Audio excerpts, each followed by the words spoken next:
Hey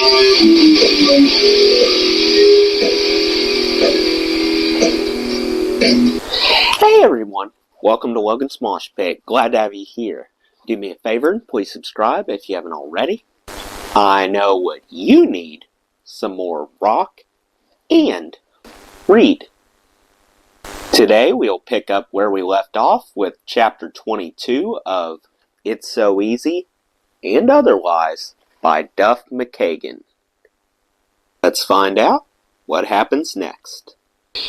We should have had a band meeting to talk things out after the Rolling Stones gigs, but we didn't. I never even told Axel how upset I was. Other things came up, and when not putting out those fires, we all just retreated back into our separate lives. By the end of 1989, there was no longer any way around the fact that my marriage to Mandy was falling apart. Somehow, making our relationship legal had added a level of seriousness that neither of us foresaw. Before we had gotten married, we never had arguments. We also never saw any reason to look deeper into long-term expectations. Neither of us cheated or lied to the other as things unraveled, but we were both sort of crestfallen that our passion for each other was somehow waning. She had started to take some things out on me, and I was in turn taking things out on her. I think we both hated ourselves for doing it, but it continued to happen. Mandy and I were both extremely young.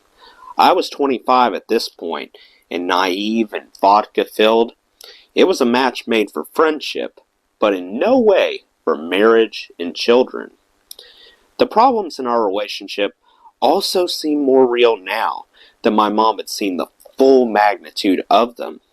With no more shows on the horizon, and both of us constantly together in the house on Laurel Terrace, things came to a head. Living down the street, Stephen had the best vantage point on our relationship. He knew Mandy and I had sought marriage counseling, and he could see that I was in a lot of pain, even afterward. He was the one who finally confronted me about things on Christmas Eve. Dude, if you don't have her stuff out by tomorrow, I'm gonna do it, he told me. That'll be ugly. You don't want me coming in there, because I will. He was right. It was over, and I had to admit it. And I had to act. On Christmas Day 1989, I gave Mandy the Halliburton luggage Aerosmith had given me and asked her to get out.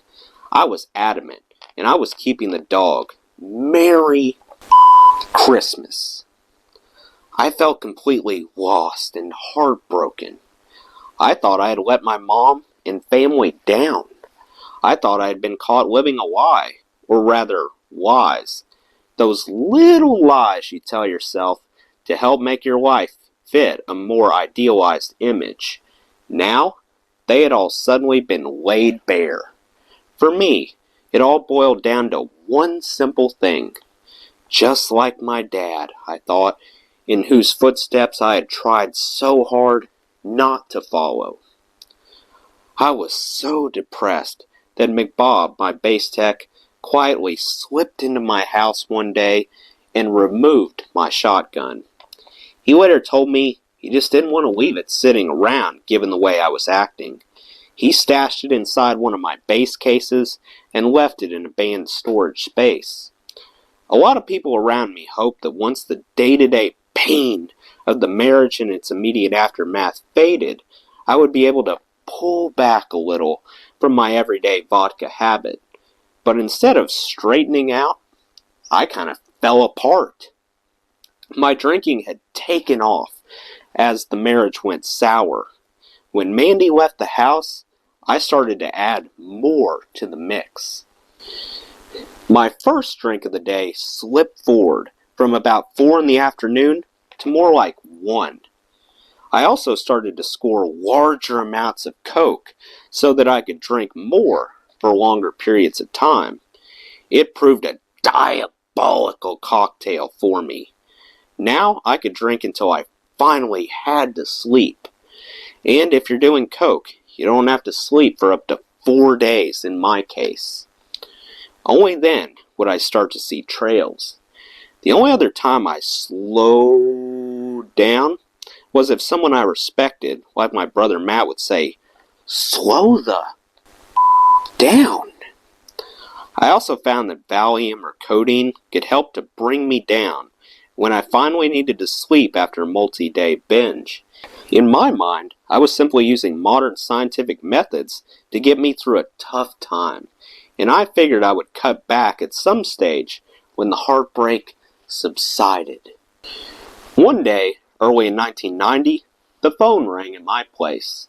"Yeah, is Duff there?" said the voice on the line. "This is Duff." Hi, it's Iggy." I knew instantly. It wasn't some knuckle-headed friend of mine playing a prank. It was Iggy Pop, and he was in LA to make a new album. He asked whether I'd be interested in playing on the record. "Of course," I said.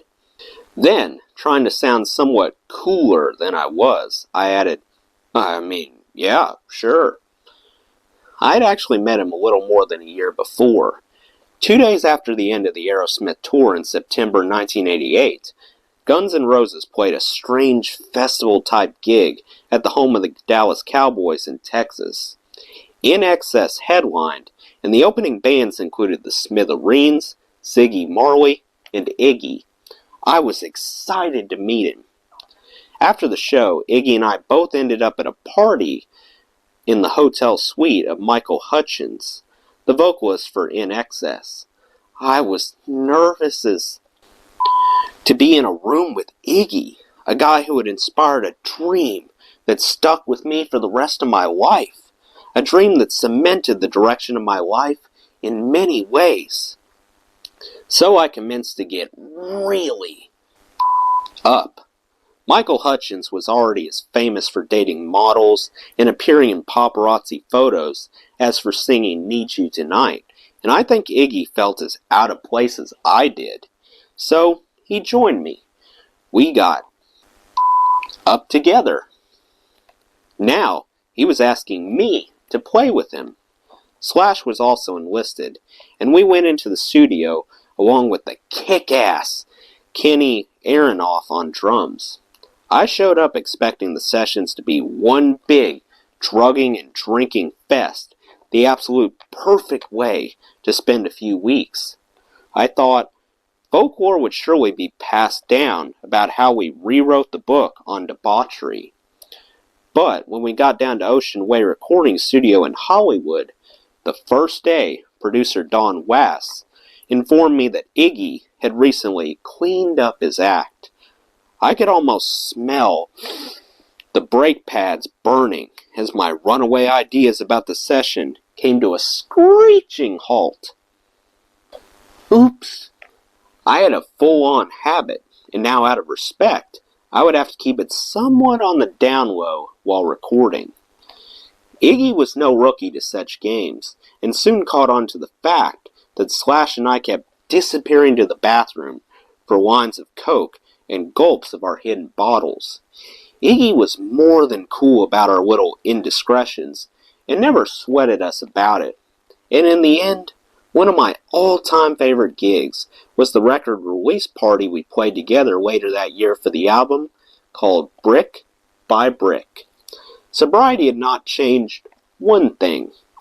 Whether in a studio or on a stage, Iggy flipped a switch when he performed, and on came an incandescent, uncontainable rock and roll force, whirling, yelping, raw and up, raw and up. Slash and I began to hang out a bunch again. I still eyed an imaginary line and tried to anticipate potential pitfalls. I would ride a bicycle everywhere, so I didn't have to drive home once things got sloppy. For instance, I'd be in shorts and sneakers with a bottle of booze taped to my bike frame. I discovered bike trails in Willacre Park just above my house and started to detour through there. It was a wild park, and pedaling through its arid but tree-covered glens created a sensory effect, like sitting at the bottom of a swimming pool. The city suddenly receded, its noise and activity dampened. Slash's guitar tech, Adam Day, was living down the road with Steven at the time. I liked biking through Willacre Park so much that I convinced Adam to ride with me sometimes. I'd call him up and we'd go out for a little exercise, riding on Betty Deering Trail. For the most part, though, idle time gave me trouble. Work kept me engaged. Sure, I might start drinking toward the end of rehearsal, but I always showed up and always remained coherent. Steven, on the other hand, was beginning to get erratic. His participation in rehearsals and writing and recording sessions became less frequent, and his ability to perform suffered big time. Izzy had gotten sober for good by this stage, and he kept his distance from us. During the songwriting process, he would send us homemade cassette tapes of his songs and ideas. There was no animosity about his reluctance to come to rehearsals, and his songs like Pretty Tied Up and Double Talk and Jive were great.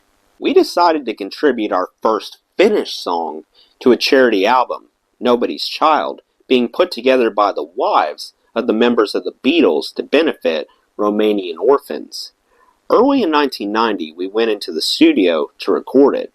Up to now, we had always recorded basic tracks together. Slash, Izzy, Steven, and I played in the studio to get the rhythm tracks on tape. The first thing we wanted was a full fluid drum take. Bass and drums always got done quickly in the early days. I hardly ever had to do bass fixes because Steven and I were so solid as a rhythm section. But when we had tried to lay down the basic tracks for Civil War, producer Mike Klink and I had to patch together the drum track from dozens of inadequate takes by hand, as this was before digital editing made that sort of thing much easier. This all coincided perfectly with the implosion of what was left of the band morale. Axl had figured out that if he had said he wouldn't do this or he wanted that, 10 people would jump. People from the management company, the label, would-be concert promoters. It didn't seem to matter as long as somebody jumped. Axl also started to see a psychologist who seemed to consciously feed his megalomania. It seemed to me that she was almost predatory in the way she handled him. After all, she was trained to recognize people's quirks. As far as I was concerned, she took advantage of him and milked the situation. Sometimes he talked to me about the things she told him. "Come on, man, this is me you're talking to," I would say. "She's blowing smoke up your butt." I know, he would say, "but listen to this." Of course, I was in no position to throw stones. I dealt with booze. Axl had now found his way to deal with things. My marriage was shot, and now the only other thing I most loved and cherished seemed to be slipping into a dysfunctional state as well. The band was so huge that, like any big bureaucratic or corporate entity, it had acquired a momentum of its own. There was no stopping some things. Once again, I didn't know how to deal with it, how to fix it. Instead, I fixated on my belief that my time on Earth would be fleeting. Better go out swinging, I thought. And I don't remember a day of peace from 1990 until 1994.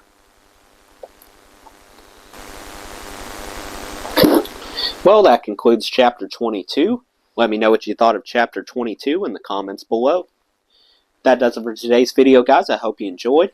Make sure to like, comment, and subscribe if you haven't already. I really appreciate the support. I'll see you next time. Till then, rock on.